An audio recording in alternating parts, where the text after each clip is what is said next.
This video is sponsored by Incogni. Hi friends, red alert! Some mysterious shiny green dudes gave me some important intel on a potential new Xenos threat. I must alert the Inquisition at once. And in the meantime, I'll tell you all about this huge threat. This is one of the nuttiest, if not the nuttiest Xeno species the universe has ever seen, and they may just be the strongest faction ever. These Xenos are a race of living metal beings able to shapeshift into various war machines. They're immensely durable, have weapons that sometimes make Necron tech look like super soakers, and they've been waging a brutal multi-million year long war. These are the Transformers. The Transformers, or Cybertronians, hail from the vast hive world of Cybertron, which is completely covered with high-tech cityscapes and other techno-magic. It also may or may not have been a demon world prior to its transformation into the technological world that it is today. And on their crazy world, the Cybertronians are divided into the heroic Autobots and the evil forces of the Decepticons, waging war for millions of years. Their attritional capabilities far surpass nearly all 40k factions. For example, the difference between the Imperium's existence and their roughly 10,000 years of waging war compared to the 9 million year long Cybertronian war is roughly 9 million years. And even the legendary War in Heaven was only waged for about 5 million years. And the reason the Transformers are able to wage such an insano war is because of their immense durability, endurance, and virtual immortality. The Transformers are no mere robots. They are sentient biomechanical organisms made of naturally resilient living metal that is very durable and can self-repair to a certain extent. And for more grievous injuries, the Transformers can be repaired with normal materials. Their bodies are then capable of assimilating these materials into their body and then converting them into living metal as part of their healing process. And, depending on the source, Transformers can also sustain extreme damage and be rebuilt from nearly any injury as long as their spark is not destroyed, and if there's sufficient energy to revive them. This means that seemingly lethal blows can be survived given enough time and energy. On the upper end, Transformers have survived insano things like being blown to bits, planet-level explosions, literal god lasers, and being turned into an alligator. Speaking of turning into things, the Transformers' defining trait is their ability to transform, and we've even had reports that they can roll out. Transformers can transform into an alt mode. Usually their alt mode is a vehicle, but it can be a wide variety of things. Appliances, weapons, entire literal cities, and even organic creatures. The primary purpose of this is to be used as a disguise so that the Transformers can blend in, infiltrate, and ambush their enemies. However, they frequently use their alt mode to enhance their combat abilities. Generally, bots can change their alt mode by scanning a vehicle that fits their size class or body type. However, Transformers also have the ability to mass shift to transform into things bigger or smaller than what might seem possible for their robot mode.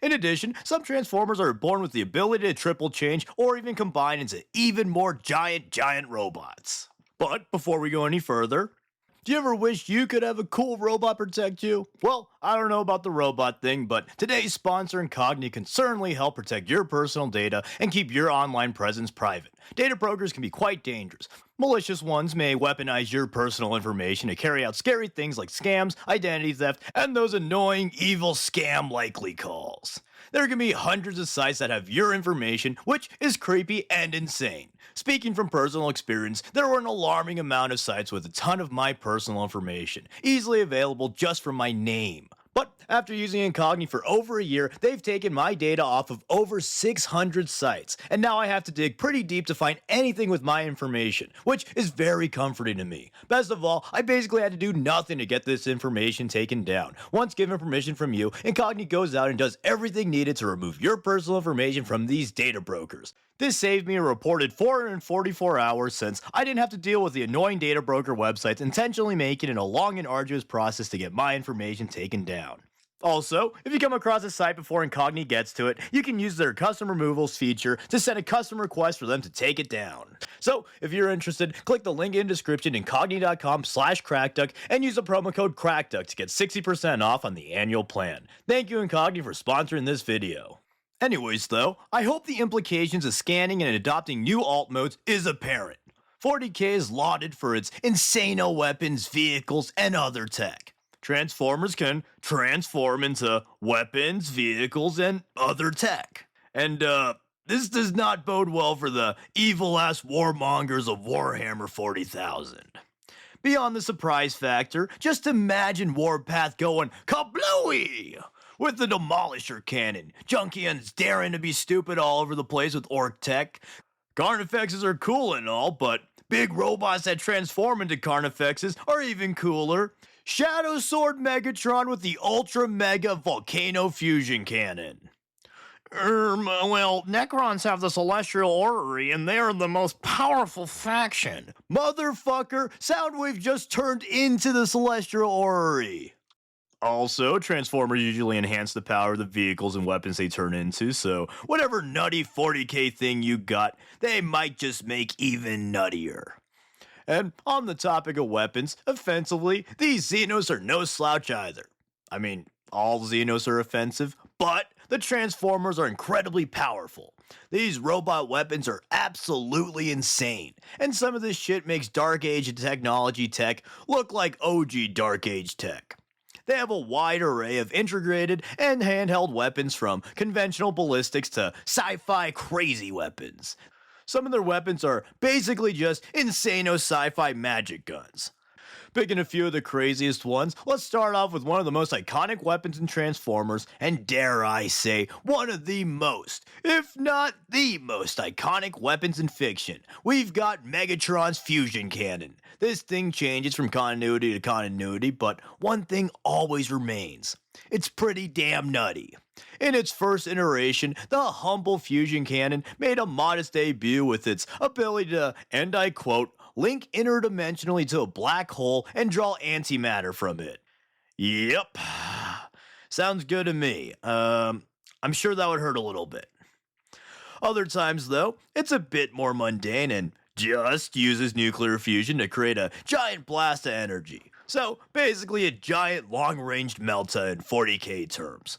One might assume that the cannon was named for its fusion blast, but I like to think that it's named as such because it's a fusion between nutty and insane.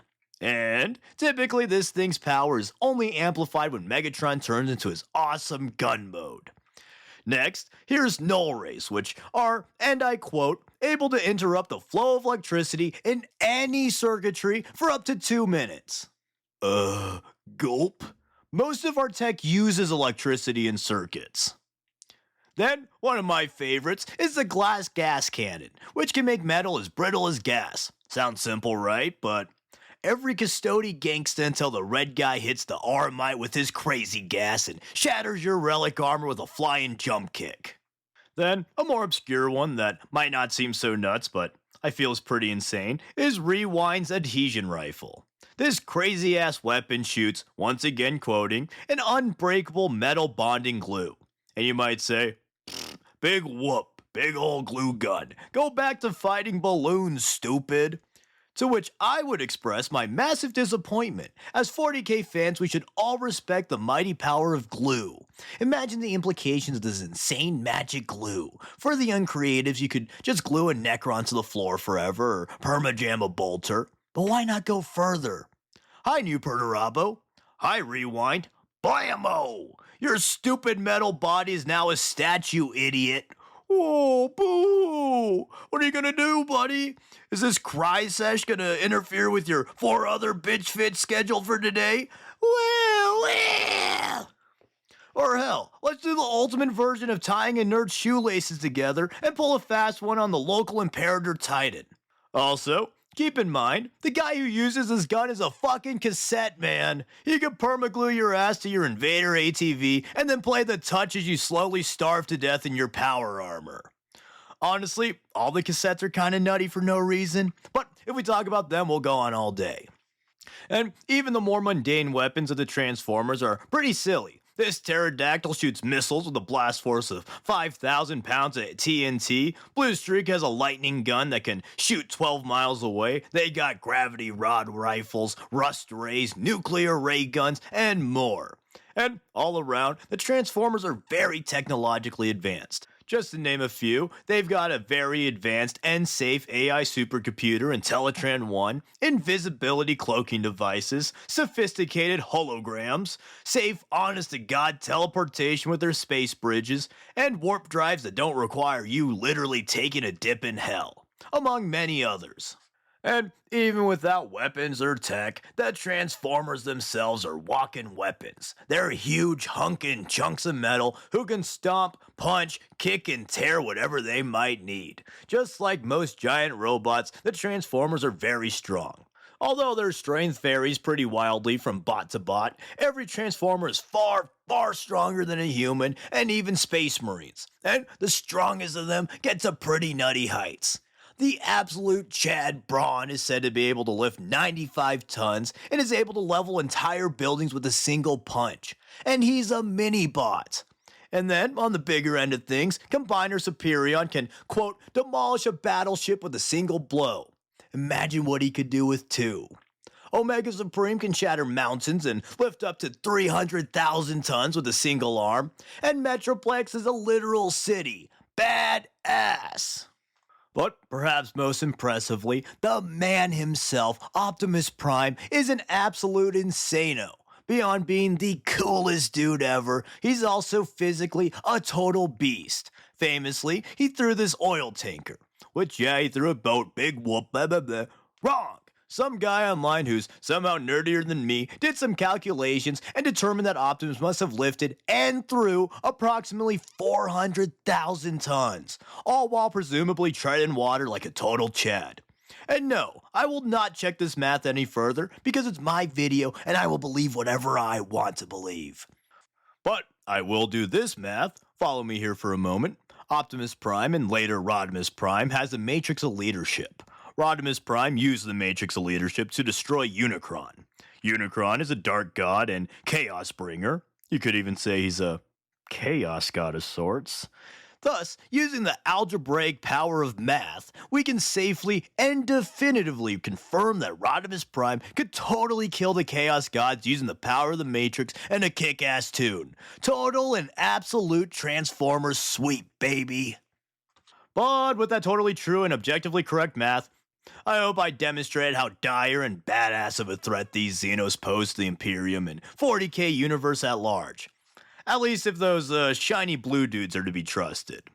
But let's close this video off with a short compilation of scenarios that I imagine would go down if the Transformers somehow found themselves in the wacky world of Warhammer 40,000.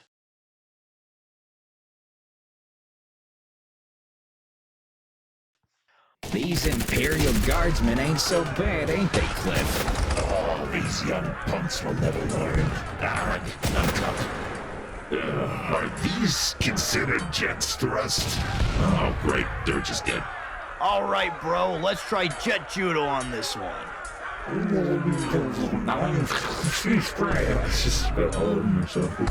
Be Grimlock, no silent. Be King. Are you telling me you don't like Primarchs? Here's a hint. Primarchs. They say I'm the grumpy one. No, I want two. Oh, four is good too. It ain't no Cybertron. Freedom is the right of all sentient beings.